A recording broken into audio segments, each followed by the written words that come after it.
George Hongchoy weeps as he says goodbye to Link Reit amid mounting controversies over his frog leaping compensation. We will take a look at what reading enthusiasts get on the last day of the annual book fair. And a Xi-Trump meeting will probably take place this autumn.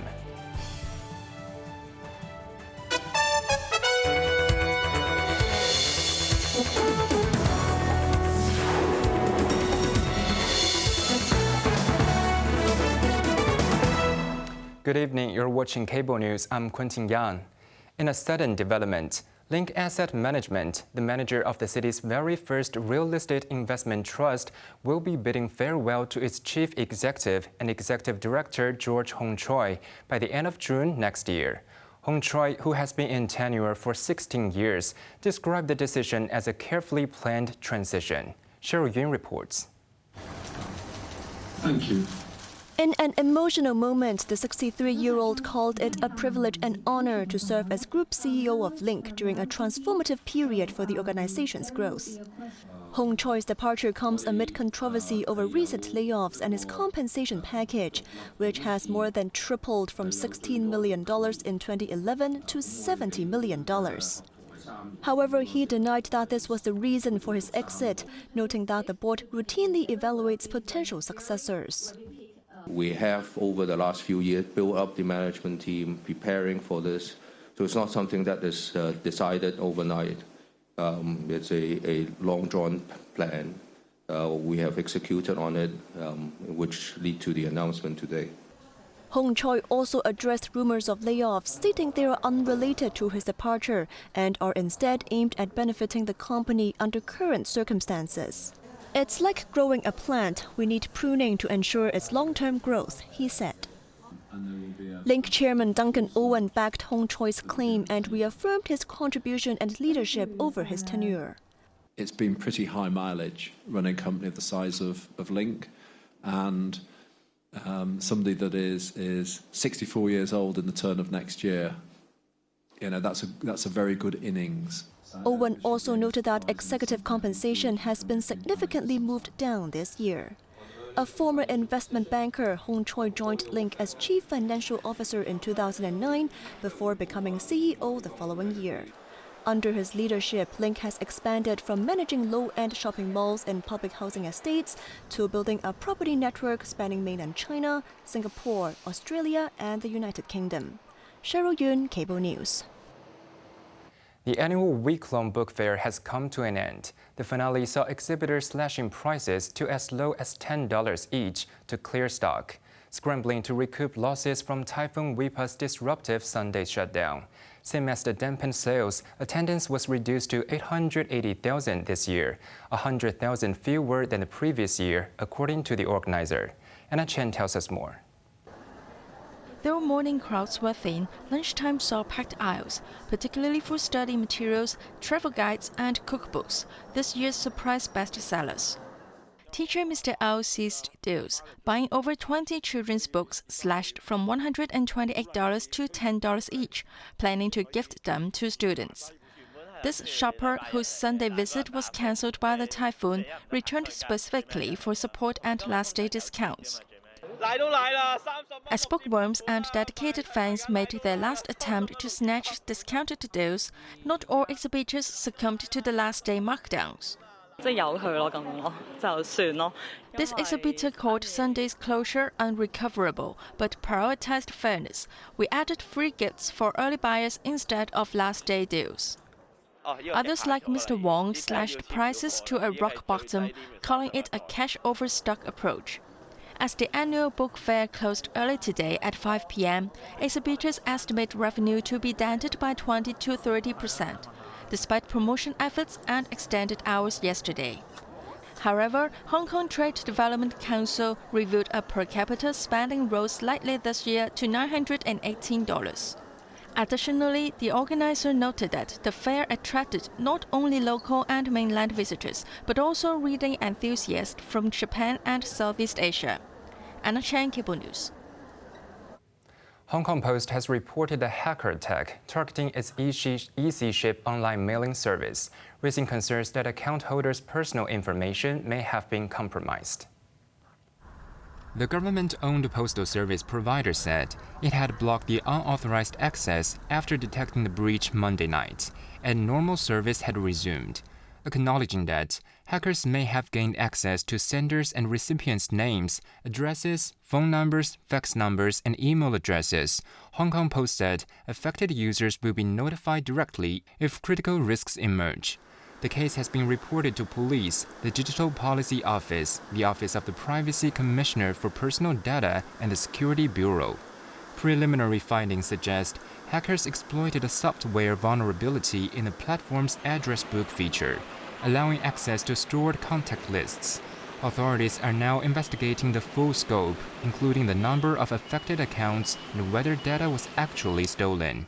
Hong Kong Post condemned the attack and confirmed it is collaborating with cybersecurity experts to strengthen its systems. Crucially, the public's warned to avoid clicking links or sharing financial details via emails or SMS messages, claiming to be from Hong Kong Post, as the agency never solicits payments or data through such channels. Hong Kong International Airport has served 29.4 million passengers in the first half of this year, marking a significant 16.5% year-on-year increase. Flight movements also rose substantially, exceeding 192,000 during the 6-month period, representing a 10% increase from a year earlier.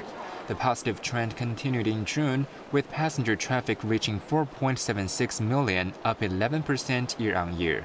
The airport authority attributed this growth primarily to rising numbers of transfer and transit passengers.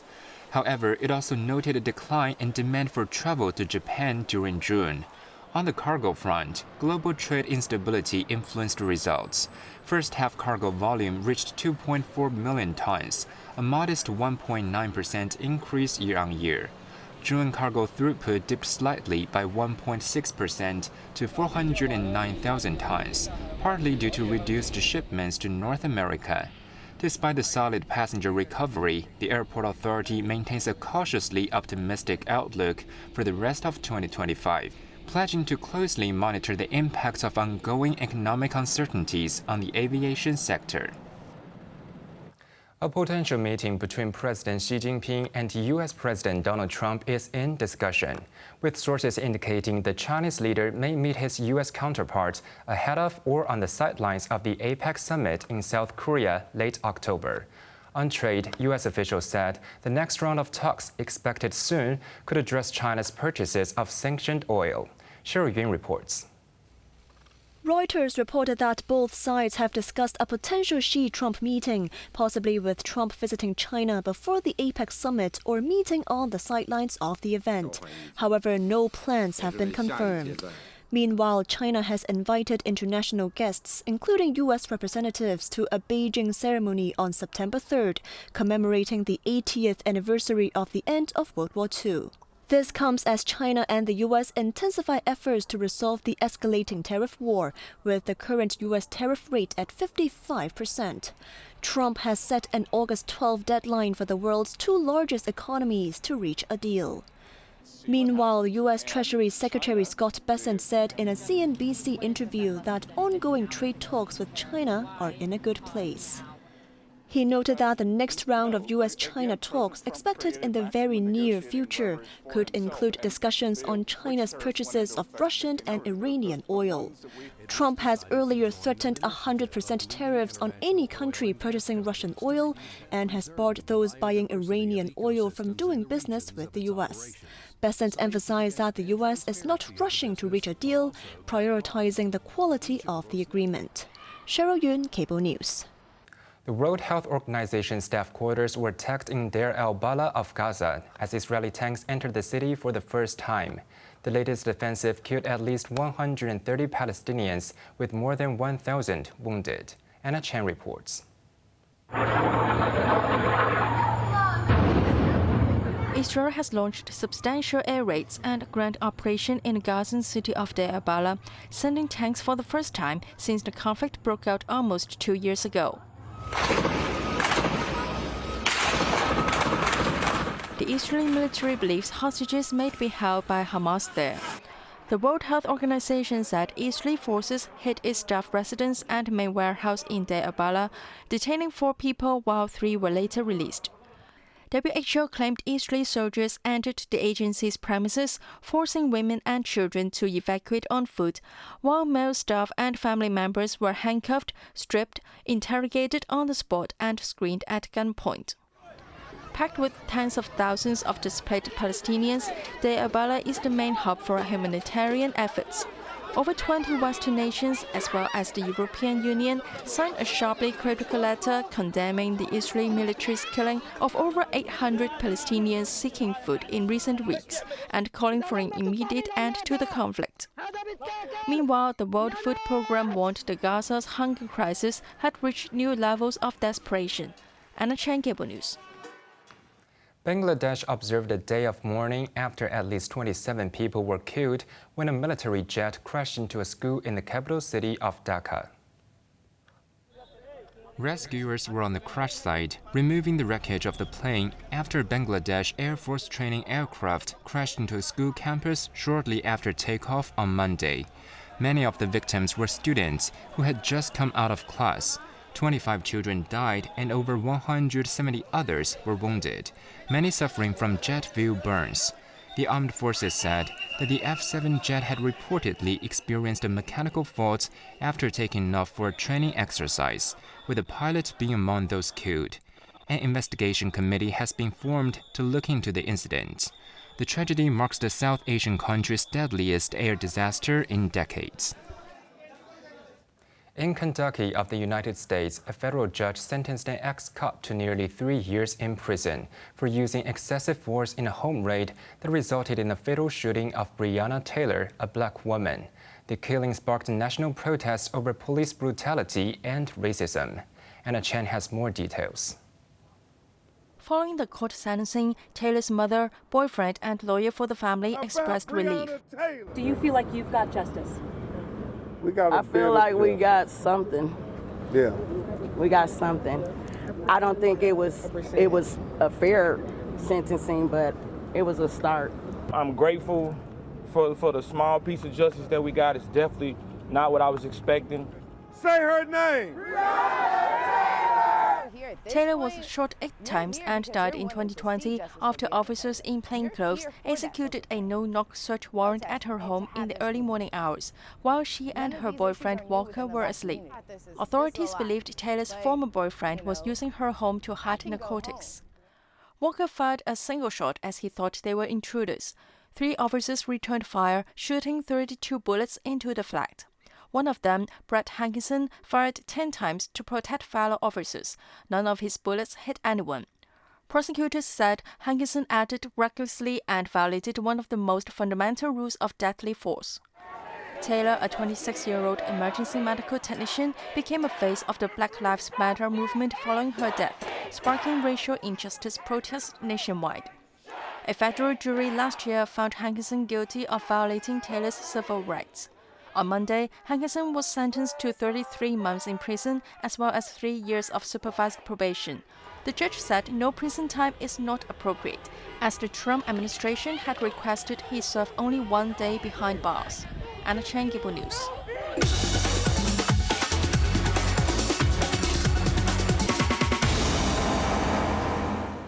Now let's take a look at the stock market. The Hang Seng Index ended the day up 135 points.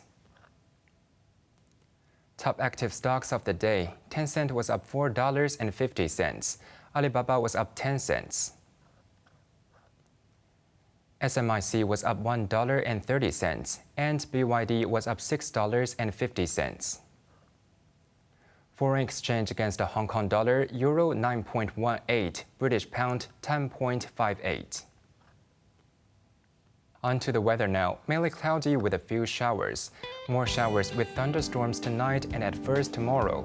Temperatures will range between 27 and 31 degrees. Moderate east to southeasterly winds, occasionally fresh offshore at first. That's our news tonight. I'm Quentin Yang. Thank you for watching. Good night.